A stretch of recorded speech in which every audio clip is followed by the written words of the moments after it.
ये पाकिस्तान ने हमला किया था, हम कबायलियों की रेड मानते हैं इसको। नेहरू जी ने सेना भेजने में देरी की। कहा कि जब तक कश्मीर भारत का हिस्सा नहीं है, भारत की सेना उसकी रक्षा क्यों करे। शेख अब्दुल्ला को अपना प्रधानमंत्री बना के भेजो मेरे पास, तो मैं बात करूंगा। महाराजा हरि सिंह मांग रहे थे 3 महीने से। नेहरू आने वाले थे और महाराजा ने एंट्री बैन कर दी। तो यदि शेख करे तो अपराध है, तो नेहरू करें तो वो अपराध क्यों नहीं है। तो कहीं इसी कारण तो नहीं नेहरू जी ने लेट कर दिया सेना भेजने में? यही था, कश्मीर का विलय रोका इन्होंने। ये एक और पाखंड है। ये पाकिस्तान ने हमला किया था, हम कबायलियों की रेड मानते हैं इसको। इसके अब पूरे दस्तावेज, पूरे साक्ष्य उपलब्ध हैं कि ये पाकिस्तान की सेना द्वारा किया गया। हाँ, छद्मवेश में, तो जब इन्होंने वर्दी पहन के नहीं आए थे, लेकिन ये तो जो कमीशन बैठा यूनाइटेड नेशंस की तरफ से, उस कमीशन के निष्कर्ष हैं। तभी संयुक्त राष्ट्र संघ में ये सुरक्षा परिषद ने ये प्रस्ताव पास किया कि पाकिस्तान अपनी सारी सेनाएं हटा लेगा वहां से। सही बात है। ये प्रस्ताव पास किया था, क्योंकि पाकिस्तान के सैनिक और पाकिस्तान की सेना वहां पर थी। तो इसको कबायलियों की रेड नहीं कही जा सकती। ये आज तो कम से कम हमें कहना बंद कर देना चाहिए। ठीक है, ये पाकिस्तान का आक्रमण था, औपचारिक आक्रमण था। ठीक है। और इसके साक्ष्य justice Owen Dixon commission, Australian जज था, जो भारत भी आया, पाकिस्तान भी आया, साक्ष्य लिए उसने, और उसने सुरक्षा परिषद को ये साक्ष्य दिए। तो सुरक्षा परिषद ने कहा पाकिस्तान अपनी सेनाएं हटाए वहां से। ठीक है। और उसके बाद उनका एक ब्रिगेडियर अकबर खान था, जिसके नेतृत्व में ये सब हुआ, अभियान चला। उसने तो किताब लिखी है, रेडर्स इन पाकिस्तान। उसमें उसने कबूला है कि हमने अटैक किया था। अच्छा जी। तो सर अटैक तो कर दिया, फिर उसके बाद वहाँ के महाराजा ने कहा कि सेना भेजिए। नेहरू जी ने सेना भेजने में देरी की। वो तो इंटरवीन ही नहीं कर रहे थे। फिर सरदार वल्लभ भाई पटेल ने, तत्कालीन गृह मंत्री ने इंटरवीन किया और सेना भेजी। ऐसा था, इन्होंने एक बहाना बनाया। ये कहा कि जब तक कश्मीर भारत का हिस्सा नहीं है, भारत की सेना उसकी रक्षा क्यों करे, जब तक विलय नहीं करता है। हाँ। अब विलय महाराजा हरि सिंह मांग रहे थे 3 महीने से, और ये खुद नेहरू का भाषण है भारतीय संसद में, शायद 12 जुलाई 1952 को। नई संसद बनी थी चुनावों के फौरन बाद। उसमें वो स्वयं अपने मुंह से कह रहे हैं कि हरि सिंह तो जुलाई में मेरे पास प्रस्ताव लेके आए थे कि कश्मीर का विलय हो। मैंने कहा जल्दी क्या है, कश्मीर तो एक जटिल मामला है, इस पर जल्दबाजी नहीं करनी चाहिए। तो ये दोष वहां के महाराजा पर मढ़ देना अन्याय है। ये तथ्यों के साथ, इतिहास के साथ और स्वयं महाराजा के साथ अन्याय है। ये कह देना कि वो आनाकानी कर रहे थे, वो इच्छुक नहीं थे। सर इसका एक कारण ये भी नहीं कि एक बार शेख अब्दुल्ला ने कॉन्फ्रेंस में बुलाया था उनको, नेहरू जी को, और उस कॉन्फ्रेंस में कहा गया था कि महाराजा को हटा उस कॉन्फ्रेंस का मकसद ये था कि महाराजा को हटाया जाएगा। नेहरू आने वाले थे और महाराजा ने एंट्री बैन कर दी। नहीं था, ऐसा था कि 1946 में शेख अब्दुल्ला ने एक अभियान, एक कैंपेन शुरू किया, एक आंदोलन शुरू किया, जिसका नाम था क्विट कश्मीर मूवमेंट। बिल्कुल, ये क्विट इंडिया मूवमेंट की नकल पे किया गया था। तो गांधी ने भी मुंह चिढ़ाया और कहा कि भाई अंग्रेज तो यूरोप से आए थे, तो हमने कहा था कि घर वापस जाओ। महाराजा तो स्थानीय है, वो तो वहीं का है, उसको आप कौन से घर भेज रहे हो क्विट कश्मीर के। ठीक है। तो नकल के साथ भी मतलब अकल होनी चाहिए। लेकिन वो चली मूवमेंट, और क्योंकि ये खुला देशद्रोह था, तो महाराजा ने शेख को बंदी बनाया, गिरफ्तार किया। तो नेहरू कूद के यहां से कश्मीर जाने वाले थे। अच्छा। कि उनकी अनुपस्थिति में इस आंदोलन की अगुवाई मैं करूंगा। अच्छा। तो यदि शेख करे तो अपराध है, तो नेहरू करें तो वो अपराध क्यों नहीं है।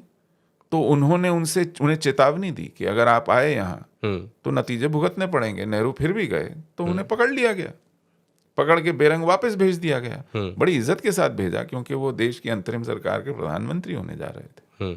उन्हें राजा की गाड़ी में एक सर्किट हाउस में बिठाया गया। यहाँ पर क्रिप्स कमीशन आया हुआ था, कैबिनेट मिशन था। उनके साथ इनकी बातचीत में कोई बाधा ना हो, एक स्पेशल टेलीफोन लाइन लगाई गई। राज्य के प्लेन से वो दिल्ली वापस आए। अच्छा, सर सम्मान भेजा गया। हाँ, लेकिन उन्हें कहा गया था कि आप कानून का उल्लंघन कर रहे हैं, और बोला गया था कि पुनः आइएगा तो ये सब नहीं होगा। मतलब उन्हें चेतावनी दी गई थी। रामचंद्र काक उस वक्त प्रधानमंत्री थे कश्मीर के। उन्होंने कहा था कि ये हम एक सार्वभौम रियासत है, यहाँ के कानून है, आप उनका उल्लंघन नहीं कर सकते।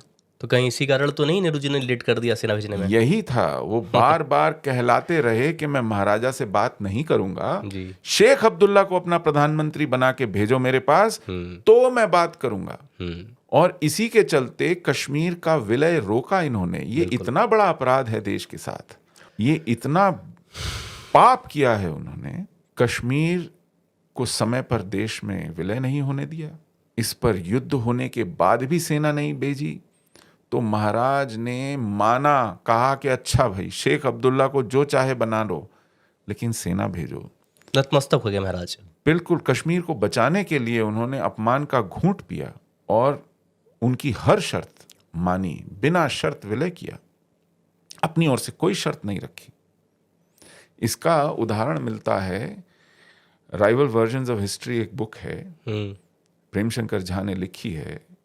उसमें उन्होंने, उस वक्त लेफ्टिनेंट कर्नल मानेकशॉ थे, जो बाद में general Manekshaw, field marshal Manekshaw हुए, उनका इंटरव्यू है। वो उसमें कहते हैं कि जब इस पर बात हो रही थी तो मैं उस कमरे में था जहां लॉर्ड माउंटबैटन, सरदार पटेल, प्रधानमंत्री नेहरू, रक्षा मंत्री बलदेव सिंह, ये सब थे, और मैं मिलिट्री हेडक्वार्टर्स का प्रतिनिधित्व कर रहा था। तो उस बातचीत का ब्यौरा उन्होंने दिया। ये भी तब भी नेहरू कह रहे थे कि सेना भेजें या संयुक्त राष्ट्र संघ जाएं। तो टोकते हुए सरदार पटेल ने कहा, जवाहर तुम्हें कश्मीर चाहिए कि नहीं चाहिए? तो जैसे ही उनके मुंह से निकला हाँ क्यों नहीं चाहिए, जवाहरलाल नेहरू, सरदार पटेल मुड़े और मानेकशॉ को कहा, तुम्हें प्रधानमंत्री के आदेश मिल गए हैं, जाओ सेना भेजो। ठीक।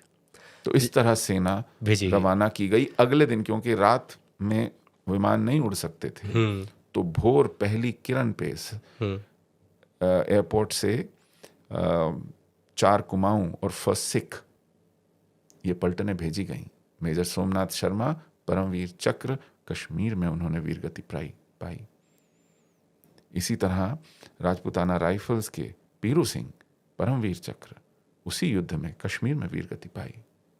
इसी तरह फर्स्ट सिख के करम सिंह, सूबेदार करम सिंह, रिचमार गली, परमवीर चक्र, वीरगति पाई। क्या कीमत चुकानी पड़ती है, ये उनसे पूछिए जो जान हथेली पे लेके लड़ते हैं। कश्मीर को बचाने के लिए इस देश ने अपना बहुत रक्त बहाया। लेकिन जब युद्ध लड़ रहा था, युद्ध चल रहा था, तो नेहरू जी ने युद्ध विराम भी कर दिया, जिसके कारण आज पीओके और बलूचिस्तान उनके पास ही रह गया। 1 जनवरी 1949, लगभग 1.25 साल ये युद्ध चला। 22 अक्टूबर 1940। हाँ, ठीक। और भारत की सेनाएं खदेड़ रही थी बिल्कुल आतताइयों को, आक्रमणकारियों को, पाकिस्तानियों को। हर मोर्चे पे लड़ा जा रहा था युद्ध। यहाँ तक कि सेना कहती थी कि ये युद्ध बहुत लंबा चल जाएगा, हमें कमांड एंड कंट्रोल स्ट्रक्चर पर आघात करना चाहिए, जो इनकी सप्लाई लाइंस हैं उन्हें तोड़ना चाहिए। नेहरू ने कहा, कतई नहीं, खबरदार पाकिस्तान पर एक भी गोली या गोला चला। पाकिस्तानी प्रेम सर। तो ये युद्ध गांव गांव, गली गली, शहर शहर, कस्बा कस्बा, जिला जिला लड़ा गया। उसके बावजूद भारत की सेना ने अदम्य शौर्य और बलिदान के साथ अपने क्षेत्र को मुक्त किया। 40% क्षेत्र अभी भी पाकिस्तान के कब्जे में था, और सेना चिरौरी करती रह गई कि हमें कुछ हफ्तों का समय और दीजिए। लेकिन एक तरफा युद्ध विराम की घोषणा की गई।